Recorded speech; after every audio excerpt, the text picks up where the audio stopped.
gonna talk about some X-Men, man. Obviously we don't watch X-Men 97. You know, Oh yeah. Oh so yeah. I said it before, we said it again. It has no business being that peak. Absolutely. Yeah, where did that come from, dog? You right. Where did that come from, bro? It just came out of nowhere, and I didn't know what to expect. I know a lot of people didn't know what to expect. We just knew that it was going to be a continuation from the original series, Yeah. and we know the vibe of the original series. I think they just know who they're appealing to now. You know what I Yeah. mean? They're appealing to like an older audience that still want like that nostalgic factor, but like they are. This story is a lot more in depth. Yeah. So I feel like that in itself was just a great strategy and a way to Hmm. set up this next this next venture. Wolverine and Deadpool is coming out in, is it June or July? I think it's July. In July. Yeah. So that comes out in July, and to see like this kind of response Hmm. for X Men '97 now, I feel is like okay, like that whole fan base is still there. Like this shit is about to go stupid, like real fast. And I think that Wolverine and Deadpool movie is really going to set that shit off.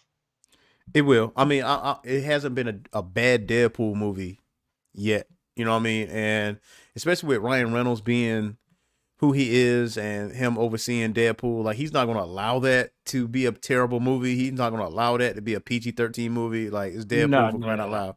Facts. So, that was the biggest worry. Really was is Deadpool going to be PG-13 once acquired by Disney, and that's not the case. And I think Disney is going into the realm of more mature audiences, especially with Mhm.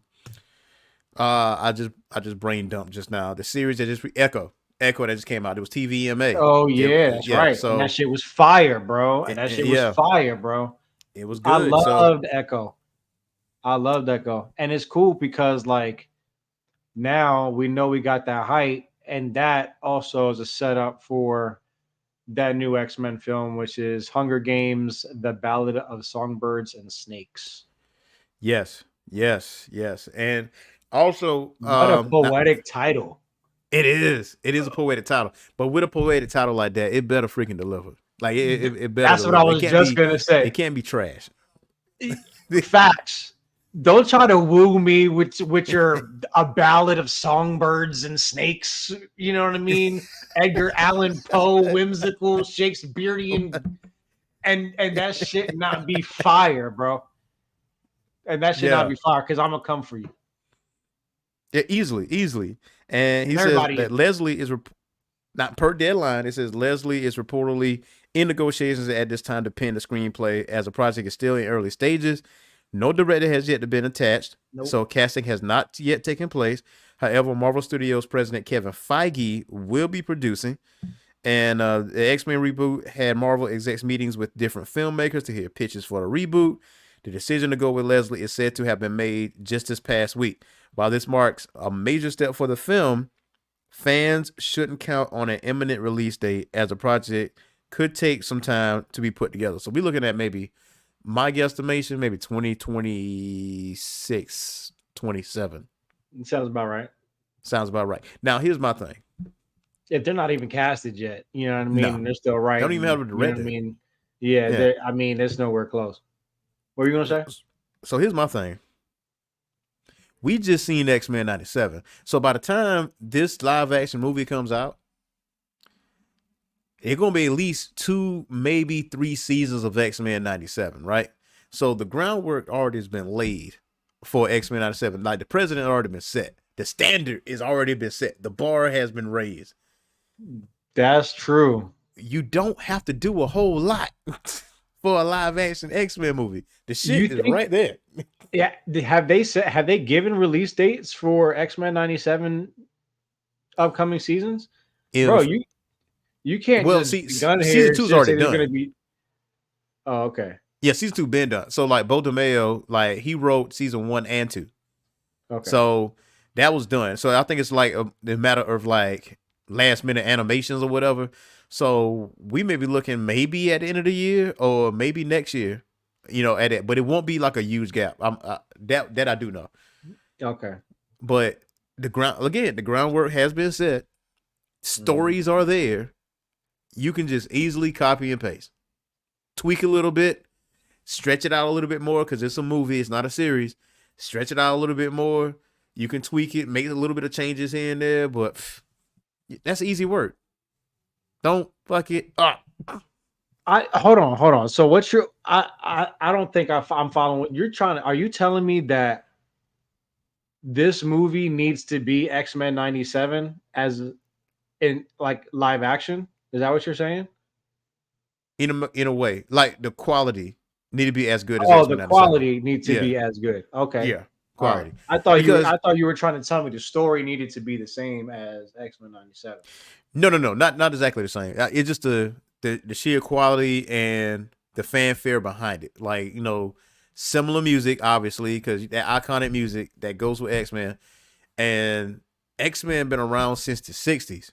So it's several stories you can do live action wise. I mean, several.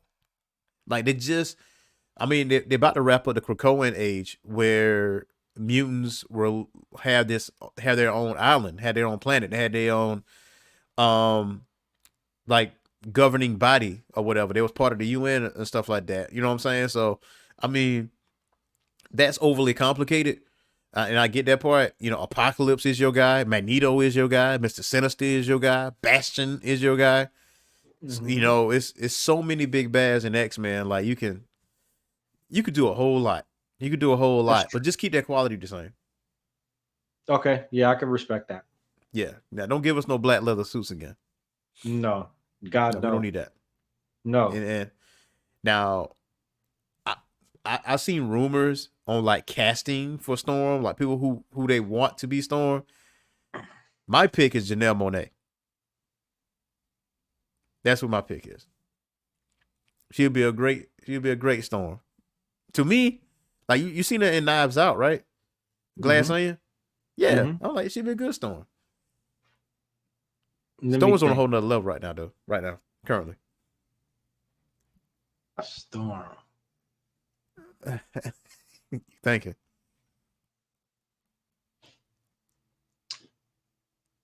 You know what? I think there's who